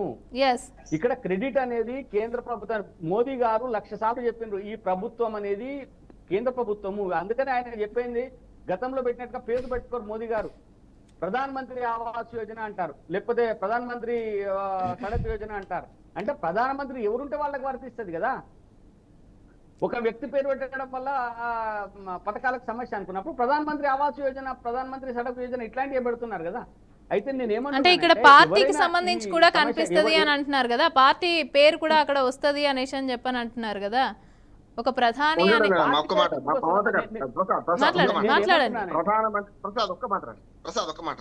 ప్రధానమంత్రి గరీబ్ కళ్యాణ్ అన్న యోజన చూడండి, ఎక్కడ ప్రధానమంత్రి పేరు లేదు. ఇట్లా ఉండాలంటున్నాను, ఇది కరెక్ట్. ఇప్పుడు వాళ్ళ రేషన్ కార్డు బిల్ ఉన్నది, కొందరు తీసుకున్న బిల్ నేను తెప్పించిన, ప్రధానమంత్రి గరీబ్ కళ్యాణ్ అన్న యోజన ఉన్నది. బెస్ట్, అది ఇంతకనే ఉంటది. అది ఉచితంగా ఇస్తారు, అది 5 కిలోలు 6 కిలోలు ఉచితంగా ఫ్రీగా ఇస్తారు. కరోనా అప్పటి నుంచి ఇస్తుంది, పూర్తిగా ఉచితమే, అది కేంద్ర ప్రభుత్వం ఇస్తున్నది. అందుకనే పథకాల పేర్లలో మన మనుషుల పేరు ఎవరైనా ఒక విషయాన్ని ఇది మాది అని చెప్పుకున్నప్పుడు కాదు మేము కూడా ఉన్నామని చెప్తాం. అసలు మాది మీది కాదు ప్రజలది అని చెప్పినప్పుడు అందరం యాక్సెప్ట్ చేస్తాం కదా, మేము కూడా యాక్సెప్ట్ చేస్తాం. ప్రజలు ఎవరైనా యాక్సెప్ట్ చేయాల్సిందే, అది కేంద్ర ప్రభుత్వం అయినా రాష్ట్ర ప్రభుత్వం అయినా ఎవరైనా యాక్సెప్ట్ చేయాల్సిందే, ప్రజలకు సంబంధించింది కాబట్టి. ఇంకొక విషయం గమనించండి మమత గారు, రామ్మోహన్ గారు కూడా గుర్తించాలి. అసెంబ్లీ ఫండ్స్ ఇస్తుంది ప్రభుత్వం. అసెంబ్లీ ఫండ్స్ ఇస్తే ఎమ్మెల్యేలో తన సొంతం ఇచ్చినట్టు, తన ఇంట్లో నుంచి ఇచ్చినట్టుగా నా నిధుల నుంచి ఇస్తా అంటాడు. అరే నీ నిధులు ఎక్కడ నేను అనేది అని ఆయన ఫోటో పెట్టాలి. మనం ఫలానా ఎంపీ నిధుల నుంచి ఇచ్చినాయి అని చెప్పి ఎంపీ ఫోటో పెడితే నేను చాలా సందర్భాల్లో ఏమనుకున్నా అంటే వీళ్ళేమన్నా వాళ్ళ సొంతం డబ్బుల నుంచి వాళ్ళ ఆస్తుల నుంచి ఏమన్నా ఇస్తారేమనుకున్నా. ప్రభుత్వం ఇచ్చేటువంటి నిధులు, ప్రభుత్వం ఇచ్చేటువంటి వాటిలో ఎమ్మెల్యే ఆర్థిక సాయం అని పెట్టుకుంటే ఇబ్బంది లేదు. ఫలానా ఎమ్మెల్యే ఆర్థిక సాయంతో అని పెట్టుకుంటే ఆర్థిక సాయం నీది కాదురా నాయన, అది ప్రభుత్వాన్ని. ప్రభుత్వం ఇచ్చేటువంటి పథకానికి నీ బొమ్మ పెద్దగా ఆయన పేరు మీరు చూడండి, బస్ స్టాండ్ చూడండి, లేకపోతే ఇంకెక్కడన్నా ఇది పార్కులలో కూర్చోవడానికి కొన్ని మన సోఫాలు వేస్తారు సిమెంట్ తో కట్టి. ప్రతి దానికి వాళ్ళ పేరు, లేకపోతే కమ్యూనిటీ వాళ్ళకు ఆయన పెద్దగా ఫోటో ఆయన పెట్టి ఆయన నిధుల ద్వారా అందజేయబడింది. నిధులు ఆయనవి కావు, నిధులు ఆ పేరుతో రాష్ట్ర ప్రభుత్వమో కేంద్ర ప్రభుత్వం ఇచ్చేది గోరంతా, వేసేదేమో కొండంతా ప్రక్రియ ఉంది. ఫ్లెక్సీలు. ఇందాక శివకుమార్ గారు ఇచ్చినటువంటి లేదా వాళ్ళ నిర్ణయం ఏమైనా జరిగితే 100% ఏ పథకం పైన కూడా ఆ అభ్యర్థి యొక్క ఓకే ప్రసాద్ గారు చూడాలి. ఓకే ప్రసాద్ గారు, ఓకే అండి. శివకుమార్ గారు మీరు మాట్లాడండి. ఇంతకు ముందు ప్రసాద్ గారు మాట్లాడుతూ వైట్ రేషన్ కార్డు ఉంటేనే ఆరోగ్యశ్రీ కార్డు ఉంటది అని కాదు. ఈ ప్రభుత్వం వచ్చిన తర్వాత లాస్ట్ ఆగస్ట్ లోనే ముఖ్యమంత్రి గారు కానీ లేకపోతే మంత్రులు కానీ స్పష్టం చేయడం జరిగింది. తెల్ల రేషన్ కార్డుకు ఆరోగ్యశ్రీ కార్డుకు ఎక్కడ ఇబ్బంది లేదు, వైట్ రేషన్ కార్డు ఉంటేనే ఆరోగ్యశ్రీ కార్డు ఇస్తారు అనేది ప్రజలు మర్చిపోండి. గతంలో అప్పుడులో రాజశేఖర రెడ్డి గారు ఉన్నప్పుడు వైట్ రేషన్ కార్డు ఉన్న వాళ్ళకే అరువులు అనేది అప్పుడులో ఉండే. కానీ ఇప్పుడు ప్రస్తుతం కాంగ్రెస్ పార్టీ వచ్చిన తర్వాత తెల్ల రేషన్ కార్డుకు ఆరోగ్యశ్రీ కార్డుకు ఏ మాత్రం సంబంధం లేదు. ఆరోగ్యశ్రీ కార్డు ఎవరైతే బిలో పవర్టీ లైన్ ఉన్నారో, నిజంగా కూడా పేదవారు ఉన్నారు, అందరికి అరువులందరికి ఇస్తాము. దానికి ఒక లిమిట్ పెట్టిండ్రు, అంటే వాళ్ళ పేమెంట్. ఇప్పుడు ప్రస్తుతానికి మొన్న సెంట్రల్ గవర్నమెంట్ 12 లక్షల రూపాయలు ఈ రోజు ఐటీ కట్టొచ్చు అంటున్నారు. కాబట్టి బహుశా అదే ప్రామాణికంగా తీసుకుంటారు అనేది నేను అనుకుంటున్నాను, నాకున్న సమాచారం ప్రకారం. కానీ ఆరోగ్యశ్రీ కార్డుకు తెల్ల రేషన్ కార్డుకు ఎక్కడ కూడా ఇది లేదు. ఇంకోటి, ఈ రోజు కాంగ్రెస్ పార్టీ ఏదైతే SC ST BC minority women లోన్లు ఏవైతే ఇస్తున్నారో, వైట్ రేషన్ కార్డు ఉన్న వాళ్ళైతే వైట్ రేషన్ కార్డు పెట్టండి, లేదు అనుకుంటే మీ ఇన్కమ్ సర్టిఫికేట్ ప్రొడ్యూస్ చేసి మీరు లోన్ అప్లికేషన్స్ పెట్టుకోండి అని చెప్పి కల్లాఖండిగా చెప్పడం జరిగింది. ఎందుకంటే ఈ వైట్ రేషన్ కార్డు ఉన్న వాళ్ళకే ఇస్తామని లేకపోతే ఇవ్వమని చెప్పి గతం నుంచి కూడా జరిగింది. ఆ గతంలో ఉన్న స్టైల్ ఈ రోజు కాంగ్రెస్ పార్టీ తీసేయడం జరిగింది. అటువంటి నిబంధనలు ఎత్తేసి ఎవరికైతే ఇన్కమ్ సర్టిఫికేట్ ఉన్నా పర్వాలేదు, లేదంటే వైట్ రేషన్ కార్డు ఉన్నా పర్వాలేదు, రెండుట్లో ఏదో ఒకటి పెట్టి ముందు లోన్కి అప్లై చేయండి అని చెప్పి SC ST BC minority women వీళ్ళందరికీ కూడా రేపు 14వ తారీఖు డాక్టర్ బిఆర్ అంబేద్కర్ గారి జయంతి రోజే బహుశా లాస్ట్ ఉంటుండొచ్చు, లేదంటే ఒక్క రోజు ఇస్తారు. మొన్న 5th లాస్ట్ ఉండే, దాన్ని మళ్ళీ ఎక్స్టెన్షన్ చేసి 14th వరకు పెట్టడం జరిగింది. వారు మన లైవ్ ద్వారా కూడా ఎవరన్నా ఇంకా అప్లై చేసుకునే వాళ్ళు ఉంటే కూడా వాళ్ళు చేసుకోవచ్చు అనేది కూడా నా తరఫున చెప్పడం. ఓకే ఓకే ప్రసాద్ గారు మీరేమంటారు? వైట్ రేషన్ కార్డుకు ఆరోగ్య ఓకే శివకుమార్ లేదు. మాట్లాడండి. వెయిట్ ప్రసాద్ గారు, వెయిట్ రామ్మోహన్ రావు గారు మాట్లాడండి. ప్రసాద్ గారు ఒక్క నిమిషం మాట్లాడండి. ఇప్పుడు శివకుమార్ గారు చెప్పింది అమలు అయితలేదు. యాక్చువల్గా ఏమైందంటే ఆర్డర్ రాలేదు, చెప్పారు కరెక్టే. కానీ ఏ ఆరోగ్యశ్రీ అంటే ఫస్ట్ వాళ్ళు రేషన్ కార్డు అడుగుతున్నారు సార్ హాస్పిటల్లో. శివకుమార్ గారు, మీరు సీనియర్ కాంగ్రెస్ నాయకులు తెలుసు మీకు. ఏమంటా అంటే ఇంకా దాని జియో రూపంలో రాలేదు, ఒకటి అది వస్తే బాగుంటుంది అంటున్నారు. రెండోది ఏంటంటే ఆరోగ్యశ్రీ కార్డుది ఒక సంస్కరణ ఉంది. మీకు ఒక్క మాట చెప్పి 2 నిమిషాలు మాట్లాడతాను. మరి బ్రిటన్ లో సామాన్య పౌరుడి నుంచి మొదలు పెడితే ప్రధానమంత్రి దాకా 1948 మన స్వాతంత్రం వచ్చిన ఒక సంవత్సరం, అంటే వాళ్ళు వలస దేశాలను విడిచిపెట్టిన తర్వాత వాళ్ళకి మంచి పథకం NHS అంటారు, నేషనల్ హెల్త్ సర్వీస్ అని వాళ్ళు పెట్టిండ్రు. దానిలో ఏం లేదు, మీ ఆదాయం లేదు, ఏం లేదు, ప్రతి పౌరుడికి ఉచిత వైద్యం అన్నారు. దాంతో ఏమైందంటే ఎక్కువ డబ్బులుండి బాగా మాకు ఇష్టం లేదనుకున్నవాడు అధికంగా డబ్బులు చేసి చెల్లిస్తారు. కానీ అందరికి ప్రధానమంత్రి వరకు కూడా సామాన్య పౌరుడికి ఏ కార్డు చూడరు, ఉచిత వైద్యం ఉన్నది. ఇవాటికి కూడా అమలవుతున్నది. దాన్ని మనం ఎందుకు స్వీకరించవద్దు అంటున్నాను. అదే అమెరికాలో చాలా కాస్ట్లీ. ఇవాళ అమెరికాలో తల్లిదండ్రులు పోతే ఇన్సూరెన్స్ లేకుండా పోతే వాడిని అడవిలో పడేట్టు లెక్క వెనక్కి పంపించేస్తున్నారు. ఏదైనా రోగం వచ్చిందంటే భరించలేము అమెరికాలో. కనుక బ్రిటన్ మోడల్ ఉంది కదా, మనం ఏం చేయాలంటే భారత ప్రభుత్వం తీసుకోవాలంటున్నాం, మీరు నేను కాదు ఇక. భారత ప్రభుత్వం ఏం చేయాలంటే అందరికి 12 లక్షలు పెంచింది కదా శివకుమార్ గారు. ఇప్పుడు ఆదాయ పన్ను ఆదాయ పన్ను కట్టే వాళ్ళని విడిచిపెట్టి మిగతా వాళ్ళందరికీ ఫ్రీ రేషన్ కార్డు, ఫ్రీ ఆరోగ్యం అనుకోండి, ఆరోగ్యశ్రీ ఒడిసిపోతుంది కదా అంటున్నాడు. అంటే శాశ్వతమైన పరిష్కారం కాకుండా చూస్తే ప్రతిదానికి కూడా కేవలం హాస్పిటల్ ఖర్చులు ఆరోగ్యశ్రీ కోసం మాత్రం తీసుకుంటారు. ఆ జీవో రాలేదని మీకు గుర్తు చేస్తున్నాను సార్, అంతకనే లేదు. రైట్, ఓకే ప్రసాద్ గారు మీరు మాట్లాడండి. ఎప్పుడైతే ఇప్పుడు శివకుమార్ గారు మీకు నేను అనుకుంటాను. ఓకే ఓకే ప్రసాద్ గారు మీరు మాట్లాడండి. రామ్మోహన్ రావు గారు చెప్పినట్టు ఇప్పుడు కేంద్ర ప్రభుత్వం కూడా సేమ్ ఇదే ఆరోగ్య బీమా కార్యక్రమాన్ని తీసుకొచ్చింది. బహుశా ఆ సిల్సిలాను తెచ్చినటువంటి పథకం అది. దాంట్లో అన్ని రాష్ట్ర ప్రభుత్వాలు 5 లక్షల వరకు ఆరోగ్య బీమా ఉండే విధంగా పథకాలని ప్రవేశపెడతాం. అయితే ఎక్కడొచ్చి రామ్మోహన్ రావు గారు చెప్పినట్టు ఏంటంటే ప్రజల్లోకి పోవడంలో చాలా ఇబ్బందులు ఉన్నాయి. ప్రతి పథకం కూడా అనేక పథకాలు ప్రచారం చేస్తున్నప్పటికీ, పెద్ద ఎత్తున టీవీలలో పత్రికలలో చెప్తున్నప్పటికీ సామాన్యులకు అవి ఆ పథకాల గురించి అర్థం కావడం లేదు, తెలవడం లేదు. కేంద్ర ప్రభుత్వ పథకాలు కానీ రాష్ట్ర ప్రభుత్వ పథకాలు కానీ తెలియకపోవడం వల్ల చాలా మంది వాటిని ఉపయోగించుకుంటలేదు. అయితే ఈ ప్రభుత్వాలు ఇప్పుడు ఉదాహరణకి షాదీ ముబారక్ ఉంది, లేకపోతే కళ్యాణ్ లక్ష్మి ఉంది, ఇట్లాంటివి ఊదరగొట్టి వాటిని ప్రచారం చేస్తున్నారు తప్ప పోస్ట్ ఆఫీస్ లో అనేక రకాల పథకాలు ఇలా సామాన్యుడికి అందుబాటులో ఉన్నాయి. కేంద్ర ప్రభుత్వం ఇస్తున్నటువంటి అనేక ఇన్సూరెన్స్ పథకాలు సామాన్యుడికి అందుబాటులో ఉన్నాయి. ఇవే కాకుండా స్వయం ఉపాధి పథకాలు, బ్యాంకు రుణాలు, సబ్సిడీలు, ఇట్లా చాలా రకాల పథకాలు అందుబాటులో ఉన్నా కూడా వీటికి ప్రచారం లేకపోవడం వల్ల, సామాన్య ప్రజలకు ఈ విషయాలు తెలియకపోవడం వల్ల వాటి వైపు పోవట్లేదు. ఒకటి. రెండోది ఏమైతే ప్రతి విషయంలో కూడా దళారుల ప్రమేయం ఉండడం.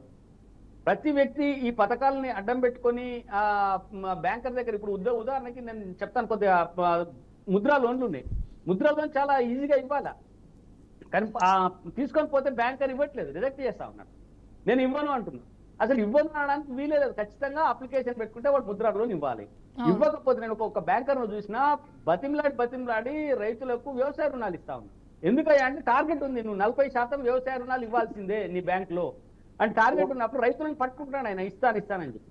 అంటే ఈ విధమైనటువంటి కొన్ని ఉన్నప్పటికీ కొన్నిట్లలో ప్రజలకు అందుబాటులో ఉండకపోవడము, దళారుల ప్రమేయం ఉండడము, ఇంకొన్ని పథకాలకు అప్లికేషన్ చేసుకోవడానికి సులభతరం లేకపోవడం కూడా ఒక పెద్ద సమస్య అవుతా ఉంది. కాబట్టి ఇవన్నిటిని సింగిల్ విండో పెట్టి సులభతరం చేసి గ్రామాన్ని యూనిట్ గా తీసుకొని, నేను చెప్పేది ఇప్పుడు ముద్రా లోన్లు ఉన్నాయి, ఫలానా మాది తిగులు గ్రామం, తిగులు గ్రామంలో ముద్రా లోన్లు ఈ గ్రామానికి సంబంధించి అక్కడే అప్లికేషన్లు తీసుకొని బ్యాంకర్లో 2-3 ఎన్ని బ్యాంకులు ఉంటే అన్ని బ్యాంకులు పోయి అక్కడనే ఒక 2 రోజుల 3 రోజులు ఒక క్యాంపు పెట్టి అక్కడనే డిస్ట్రిబ్యూట్ చేసి ఫైనలైజ్ చేసి వచ్చింది అనుకో. ఇవన్నిటికీ మూలం ఏంటంటే ప్రతి నెల గ్రామ సభలు కనుక జరిగితే, ప్రతి నెల గ్రామంలో ఉండబడేటువంటి అందరూ గ్రామ సభల్లో కనుక పాల్గొంటే, గ్రామ సభల్లో ఈ సంబంధించిన ఆ ప్రభుత్వ కార్యక్రమాలు, ప్రభుత్వం పథకాలు, బ్యాంకుల పథకాలు అన్ని కూడా వివరంగా చెప్పి, ఇగో ఫలానా వాళ్ళకి వచ్చింది, ఫలానా వాళ్ళు అప్లై చేసుకున్నారు, రాలేదు, మిగతా తర్వాత వస్తుంది అనేటువంటి ఒక విధాన నిర్ణయమైనటువంటి ప్రకటన కనుక జరిగితే చాలా సమస్యలకు పరిష్కారం అవుతుంది.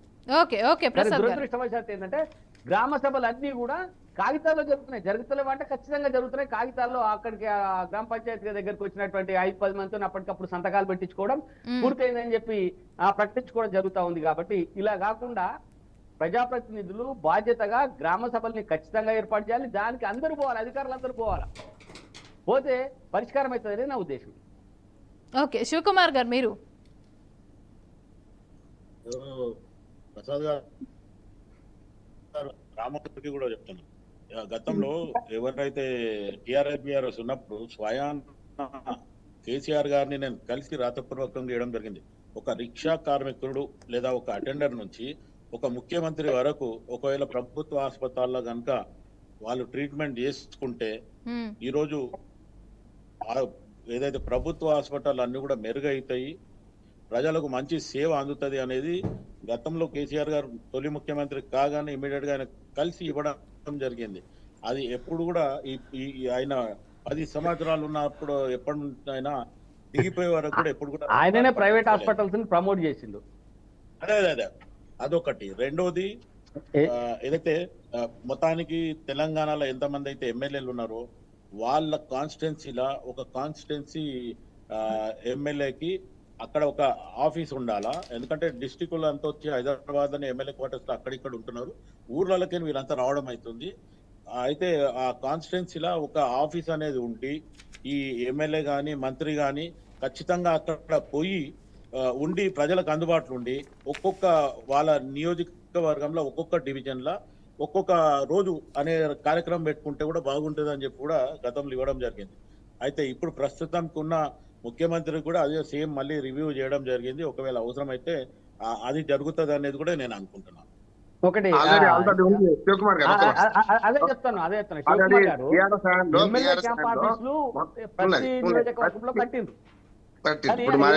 ఉదాహరణకు మా గజ్వేల్లో తీసుకుందాం. మా గజ్వేల్లో ఎమ్మెల్యే క్యాంప్ ఆఫీస్ ఉంది, చాలా పెద్ద ఎత్తున ఆయన ముఖ్యమంత్రి గారు కాబట్టి బుల్లెట్ ప్రూఫ్ అద్దాలతో మన ప్రసాద్ గారు ఇది ముందు లేకుంటే టీఆర్ఎస్ వచ్చిన తర్వాత అది పార్టీ క్యాంప్ ఆఫీస్ అయిపోయింది. అది నేను అదే చెప్తా ఉన్నా. అయితే ఇక్కడ ఏమైందంటే ఎమ్మెల్యే క్యాంప్ ఆఫీస్ కావాలంటున్నా, పార్టీ పరంగా ఎవరు వచ్చినా సరే అక్కడ మీరు వచ్చిన మంచి- ఎమ్మెల్యే ఆఫీస్ హౌస్ కావాలి కానీ అదే శివకుమార్ టిఆర్ఎస్ నేను పార్టీ అదే- office, Congress party office, BRS కాదు. బీజేపీ పార్టీ ఆఫీసు కాదు అది. అదే నేను అదే చెప్తా ఉన్నా ఎమ్మెల్యే శివకుమార్ గారు. కాన్స్టిట్యూన్సీ ఇప్పుడు ఆఫీస్ ఏమైందంటే అంటున్నానే. నేను అదే చెప్తా ఉన్నా సో పార్టీలకు ఏమైందంటే సంబంధం ప్రతి లేకుండా ఎమ్మెల్యే ఉండాలంటారు ప్రతి ఎట్లా ఉందో శివకుమార్ నాకు తెలియదు గారు. కానీ మా గజ్వేల్ ఎమ్మెల్యే కార్యాలయం మాత్రం బీఆర్ఎస్ పార్టీ నాయకుల పుట్టినదినాలు జరుపుకోవడానికి ఈ రోజు కూడా బీఆర్ఎస్ పార్టీ నాయకులు కండువాలు వేసుకొని పోయి ఎమ్మెల్యే క్యాంప్ ఆఫీస్ లో కూర్చొని ప్రెస్ కాన్ఫరెన్స్ పెడుతున్నారు. బుద్ధి జ్ఞానం ఉన్నటువంటి అంశమేనండి. బీఆర్ఎస్ పార్టీకి ఎమ్మెల్యే క్యాంప్ ఆఫీస్ కి ఏం సంబంధం? అవును. పెడతా ఉన్నారు. ఎమ్మెల్యే ఎవరంటే వాళ్ళు. ప్రజాప్రతినిధులు పనిచేయట్లేదు, ఎమ్మెల్యే రావట్లేదు. నేనేమంటున్నా అంటే గజ్వేల్లో ఎమ్మెల్యే బీఆర్ఎస్ పార్టీ ఆయనే కదా, క్యాంప్ ఆఫీస్ కే రావట్లేదు. ఆ, ప్రజలకు అందుబాటులో కేసీఆర్ ఉండట్లేదు. గారమ్మా, కేసీఆర్ గారు. అదే కేసీఆర్ మేము ప్రసాద్ ప్రజలకు అందుబాటులో ఉండట్లేదు. ప్రసాద్ నేను గల్కల్ కాన్స్టిట్యూన్సీ చెందిన వాళ్ళు నేనేమంటున్నానంటే అయితే ఒకటి రఘునందన్ రావు రామోహన్ రావు గారు ఒక విషయం చెప్పి నేను ముగిస్తాను. ఎంపీ రఘునందన్ రావు గారు ఒక కొత్త ఆలోచన తీసుకొచ్చారు. ఎంపీ రఘునందన్ రావు గారు ఏం చేసినారంటే ఆయన క్యాంప్ ఆఫీస్ లో ఒక 8-10 మంది ఉద్యోగులను పెట్టి అందరి ఫోన్ నంబర్లు ప్రతి నియోజకవర్గంలో మొత్తంగా ఇచ్చేసినారు. ఇచ్చేసి నువ్వు ఆ ఫోన్ కు మెసేజ్ పంపిస్తే ఏదైనా ఉత్తరం కావాలన్నా లేకపోతే సమస్య ఉన్నా ఫోన్ కు పంపిస్తే వీళ్ళు క్యాంప్ ఆఫీస్ కూడా పోవాల్సినటువంటి అవసరం లేదు. ఫోన్ కు మెసేజ్ పంపిస్తే రఘునందన్ రావు గారు ఆ దానికి స్పందించి పని చేసి మళ్ళీ ఫోన్ కు మెసేజ్ వస్తుంది. మీరు ఇచ్చినటువంటి ఫలానా అప్లికేషన్ ఫలానా అధికారి దగ్గర ఉంది, దీనిపైన ఎంపీ గారు మాట్లాడినరు, మీరు ఫలానా అధికారిని పోయి కలవండి అని చెప్పి మళ్ళీ ఆ ఫోన్ కు మెసేజ్ వస్తుంది. వచ్చే విధంగా ఒక యంత్రాంగాన్ని రెడీ చేసిండ్రు. నిజంగా శివకుమార్ గారి మంచి అంశం తీసుకొచ్చిండ్రు. ప్రతి నాయకుడి దగ్గరికి ప్రజలు తిరగాలంటే సాధ్యం కాదండి. ఎప్పుడు వాళ్ళ దగ్గరికి పోవాలా, వాళ్ళ ఇంటికాడ ఉండాలా, వాళ్ళు పొద్దున ఉంటారో ఉండరో తెలియదు. సద్దులు కట్టుకొని పోయి రాత్రింబవళ్ళు నాయకుల దగ్గర వెయిట్ చేసినటువంటి సందర్భాలు కూడా ఉన్నాయి. కానీ అందరు కూడా రఘునందన్ రావు లాగా ప్రతి వ్యక్తి ఈ టెక్నాలజీని ఉపయోగించుకోవాలా. అంటే ఇంకొక మాట చెప్తా ప్రసాద్, నేను అర్థం కాదు. ఇప్పుడు నేమంటా అసలు ఎంపీలకి ఎమ్మెల్యేకి అభివృద్ధితో ఏం సంబంధం అంటున్నాను. అసలు స్థానిక ప్రభుత్వాలు ఉన్నాయి కదా, ఎంపీలు ఎమ్మెల్యేలు కేవలం ప్రజోపకరమైన చట్టాలు చేయడానికే ఉన్నారు, వాళ్ళకి అభివృద్ధితో సంబంధం లేదు. కానీ ఆశా వర్కర్ నియామకం, అంగన్వాడీ ఆయా నియామకం, ఆఖరి లబ్ధిదారుల ఎంపిక వీళ్ళు టిక్ పెడితే అవుతుంది కదా. ఎంపీలు ఎమ్మెల్యేలు ఇద్దరు అంటున్నాను. కలెక్టర్ల దగ్గర పోతే వాళ్ళందరూ ఎమ్మెల్యే లెటర్ తీసుకురండి అంటున్నాడు, ఎంపీ లెటర్ తీసుకురండి. 100 వచ్చినాయి అనుకోండి, 100 వస్తే 30 ఎమ్మెల్యేకు 30 ఎంపీకి ఇంకో మండల ప్రెసిడెంట్ దొంగలు మార్చుకున్నట్టు. నేను ఇంకో మాట చెప్తున్నాను సార్. ఇప్పుడు లబ్ధిదారుల ఎంపిక ఇంతకు మంచి మాట చెప్పినాం. గ్రామ సభల్లో జరిగితే లొల్లే. ఉదాహరణకు రామ్మోహన్ రావు అంటే 4 ఎకరాల భూమి ఉంది, అది కూడా కాదా, ఇప్పుడు అందరిని పిలిపియాలి గ్రామ సభ కాడికి. వీడికి రేషన్ కార్డు ఉంది, ప్రసాద్ ఉన్నది, శివకుమార్ గారు ఉన్నది అని చెప్తే మనమే ఇజ్జత్ పోం అక్కడికి.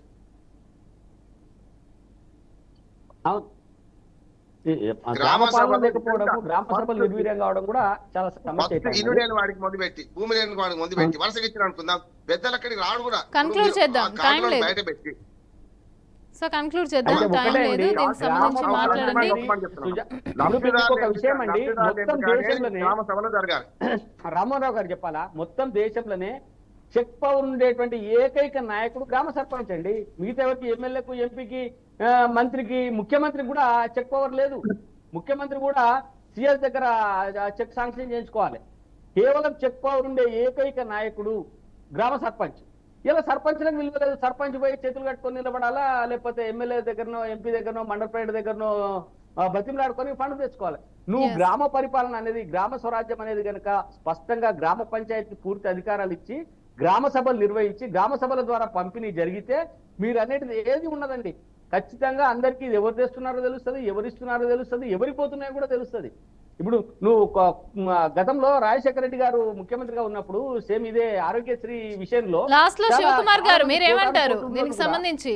ప్రసాద్ గారు చెప్పేది వింటున్నారు కదా, మీరేమంటారు? ఇది ఒకటే ఒక 30 సెకండ్స్ అమ్మా. కోట్లు ఉన్నోళ్ళకు కూడా ఆరోగ్యశ్రీ వచ్చినప్పుడు, ఆరోగ్యశ్రీ అవసరం ఉన్నప్పుడు రాజశేఖర రెడ్డి గారి దగ్గరికి కొంతమంది ఐఏఎస్లు చెప్పినారు, సార్ ఇదంతా దుర్వినియోగం అయిపోతుందంటే ఆయన చెప్పింది ఏంటి తెలుసా?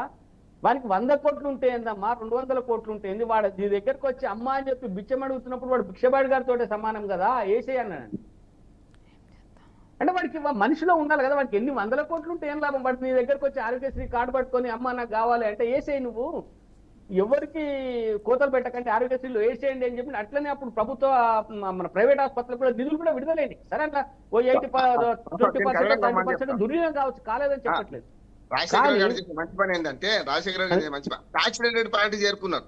అంతకుముందు టీడీపీ ఉన్నట్టు 50 రూపాయల పెన్షన్ ఇస్తుంది కూడా ఓటు చేస్తేనే కొత్త పెన్షన్ ఇచ్చింది. ఏం లేదు, నీ ఇష్టం ఉన్న రైట్ శివకుమార్ గారు మీరు మాట్లాడండి ఫైనల్ గా. శివకుమార్ గారు చెప్పండి మంత గారు. చెప్పండి, మీరు విన్నారు కదా, ప్రసాద్ గారు మాట్లాడింది విన్నారు కదా. అవును అవును అవును.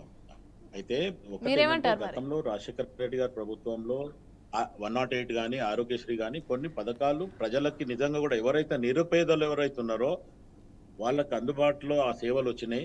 ఎందుకంటే అంబులెన్స్ సర్వీస్ మట్టుకు 108 ఏదైతే ఉందో ఆయన ఒక స్లోగన్ చెప్పేవాడు, మీరు ఫోన్ చేసిన వెంటనే కుయ్ కుయ్ అని వచ్చేదని చెప్పి అదొకటి చెప్పడం జరుగుతుండే. నిజంగా కూడా అది నిరంతరంగా ఫీ రియంబర్స్మెంట్ కూడా చాలా పేదలు చదువుకున్నారు దాంతో.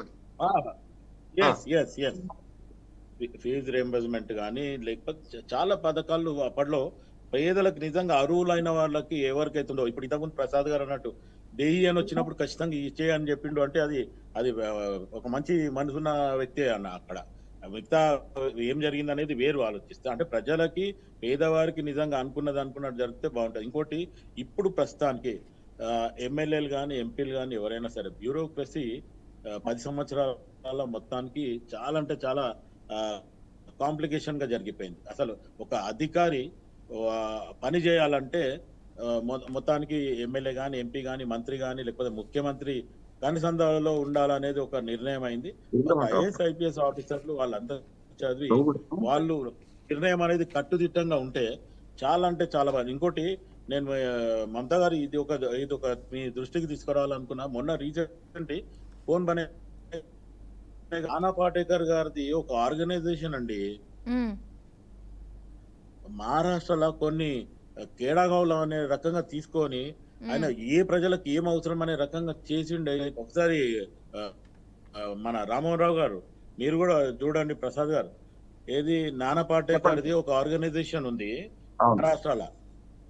నానా పాటేకర్ ఎవరైతే హిందీ ఫిలిం యాక్టర్, ఆయన ఎంత సింపుల్ గా ఉన్నాడు, ఒక ఫార్మర్ లాగా వెళ్ళిపోయిండు. ఇంత సంపాదించి ఇంత ఉండి ఆయన అది చూసిన తర్వాత నిజంగా మన నాయకులు ఎవరైతే ఉన్నారో వాళ్ళందరూ అది కూడా చూడాలి. రెండోది భరత్ అనే నేను సినిమా, దాంట్లో కూడా ఎంత పర్ఫెక్ట్ గా చూపించిండు అంటే రాజకీయంని ఎట్లుంది, ఎట్లా ప్రక్షాళన చేయాల, నిజంగా ప్రజలకు మంచి చేయాలంటే నాయకులలో ఎంత మార్పు ఉండాలనేది కూడా ఒక రకంగా అయింది. ఈ మొన్న నానా పాటేకర్ది మటుకు అది నిజంగా కూడా చాలా అంటే చాలా ఆయన చేసిన సేవలు కానీ లేకపోతే ఒక కొన్ని ఊర్లల్లో వాళ్ళకి ఏది అవసరమో వాళ్ళు ఏం చేస్తే బాగుంటది అనే రకంగా వాళ్ళకి వ్యవసాయం కానీ ఇండ్లు కానీ ఆ రకంగా ఆర్గనైజేషన్ తరఫున చాలా అంటే చాలా అభివృద్ధి చేసిండు. అది మీరు ఒకసారి ఆ వెబ్సైట్ చూడండి. నేను మొన్న చూసిన తర్వాత నాకు అనిపించింది, ఒక్కొక్క ఆర్గనైజేషన్ కొన్ని ఊర్లు మార్పులు చేసిండంటే ప్రభుత్వాలు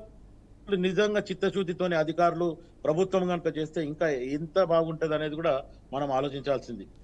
స్వచ్ఛంద సంస్థల పరిమితి చిన్నది సార్, ప్రభుత్వాలు చేయాలి. ప్రభుత్వ పరిధి పెద్దది కనుక ప్రభుత్వాలు చేయాలి. ఇది అదనం కాదండి. సోను సూద్ చేస్తున్నాడు నానా పాటేకర్ కనుక అదనంగా చేసే పనే కానీ మొత్తం ప్రభుత్వాల బాధ్యత అంటున్నాను పేదరిక నిర్మూలన. నేను ఏమంటున్నా రామోహన్ గారు, అంటే చెప్పండి 30 సెకండ్స్ మాట్లాడండి. అంటే ఏం లేదండి, ఇప్పుడు ఒకటే అంశం ఏంటంటే గ్రామీణ ప్రాంత ప్రజానీకం దగ్గరికి ప్రభుత్వ పథకాలు పోయే విధంగా ప్రజాప్రతినిధులు ప్రయత్నం చేస్తే సమస్య దాదాపుగా సెటిల్ అయిపోతుంది. కానీ ప్రభుత్వ పథకాలు ఏంటో తెలియకుండా ప్రతిదీ లీడర్ దగ్గరికి పోవాలా లేకపోతే దళారి దగ్గరికి పోవాలన్నప్పుడు చాలా ఇబ్బందులు వస్తాయి. కాబట్టి ప్రజాప్రతినిధులు ప్రజల దగ్గరికి పోయి ప్రభుత్వ పథకాలు వివరించి వాళ్ళకి వదిలిపెట్టాలి. ఇంట్లో మీరు ఇంట్లో ఫిట్ అయితే దానికి అప్లికేషన్ పెట్టుకోండి, మీ ఇంటికే పథకాలు చేరుతాయి, లేకపోతే మీకు పథకాలు వస్తాయి అని చెప్పి ఈ రకమైనటువంటి వ్యవస్థ అప్పుడు అందరూ అన్నిటికీ పెట్టుకుంటారు కదండి. అప్పుడు అందరూ అన్నిటికీ పెట్టుకుంటారు, అన్నిటికీ ఎక్స్పెక్ట్ చేస్తా ఉంటారు అందరూ. అందులో నీకు గ్రామ సభ జరిగినప్పుడు ఎవరికే పథకం వచ్చింది ఈజీగా అర్థమైపోద్ది కదా. ఫలానా ఒక కోళ్ల షెడ్ ఉంది, కప్పర్ వచ్చింది, ఇంకా ఇంకో పథకం పెట్టారు కదా. Right thank you. Right, thank you Prasad గారు, థ్యాంక్ యూ శివకుమార్ గారు, అదేవిధంగా థ్యాంక్ యూ రామ్మోహన్ రావు గారు, అదేవిధంగా థ్యాంక్ యూ అరవింద్ గారు డిబేట్లో పాల్గొన్నందుకు. సో చూసాం కదా, మరి ఇక్కడ చూసుకుంటే సన్నబియ్యం పంపిణీ మెజార్టీ వాటా కేంద్రానిదే అని చెప్పి కమలం పార్టీ అంటోంది. ఇక్కడ చూసుకుంటే లేదు మాదే ఉండాలి, ఫోటోలకు సంబంధించి అయితే ఇక్కడ రసాబస అయితే జరుగుతోంది. ఇక్కడ మరి ఏం జరగబోతోంది, నెక్స్ట్ ఏం జరిగినా కూడా ప్రజాపాలన అనేది ప్రజలను ఇబ్బంది పెట్టకుండా ప్రజలకు సంబంధించిన డబ్బు కాబట్టి ప్రజలకే అందాలి అనేసి అని చెప్పి అయితే మాట్లాడడం జరుగుతుంది. మరి ఏం జరగబోతోంది ఏంటి అనేసి అని చెప్పి ఇంకా చూడాల్సిన అవసరం అయితే ఉంది. సో ఇది వాటి for the people. Thank you.